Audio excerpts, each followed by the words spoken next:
Mathias Vichra et Anissa Bonnefond sont dans la tourmente depuis la divulgation des accusations réciproques de violence conjugale dont ils font l'objet.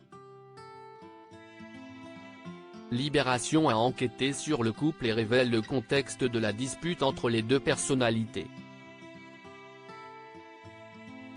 Que s'est-il passé exactement entre Mathias Vichra, 45 ans, directeur de Sciences Po après le scandale Olivier Duhamel, et Anissa Bonnefond, 39 ans, réalisatrice de films et documentaires, qui s'accusent mutuellement de violence? Libération fait le récit de l'altercation dans son édition du 6 décembre 2023. Haut fonctionnaire et père de 2 enfants, dont un avec son ex-mari Drucker, Mathias Vichra a pris la tête de la célèbre école après l'affaire Olivier Duhamel, accusé d'inceste, qui a entraîné la démission en 2021 de Frédéric Mion. Sa compagne Anissa Bonnefond, à qui l'on doit le documentaire sur Olivier Rousteing nommé au César, rentrait à ce moment tout juste de la promotion au Japon du long-métrage La Maison avec Anna Girardot. Dimanche dans la soirée, elle franchit la porte du commissariat du 7e arrondissement de la capitale pour déposer une main courante contre Mathias Vichra. Selon Le Parisien, elle raconte qu'il l'a poussée par terre. Une source policière citée par le quotidien parle même d'un poignet cassé il y a 6 semaines, écrit Libération.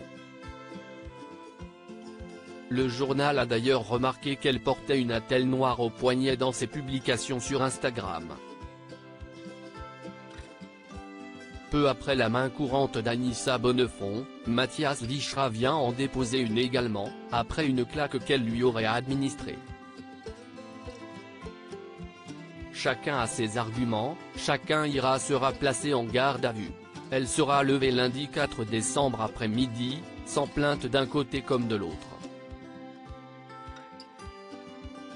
Selon le parquet de Paris, l'enquête se poursuit. Celle de Libération fait état, selon une source de son entourage proche, d'une séparation difficile. Elle m'a dit il y a 15 jours qu'elle allait le quitter. Soupçon de violence conjugale face à la lutte contre les VSS à Sciences Po. Mathias Vichra a vu l'affaire prendre de l'ampleur médiatique jusque dans les bancs de Sciences Po où des étudiants appellent à sa démission, lui qui est censé lutter contre les VSS, violences sexistes et sexuelles. Il a alors publié un communiqué qui stipule qu'il s'agit de sa vie privée et que les ruptures, rarement évidentes, ne devraient en aucune manière faire l'objet de communication dans les médias et les réseaux sociaux.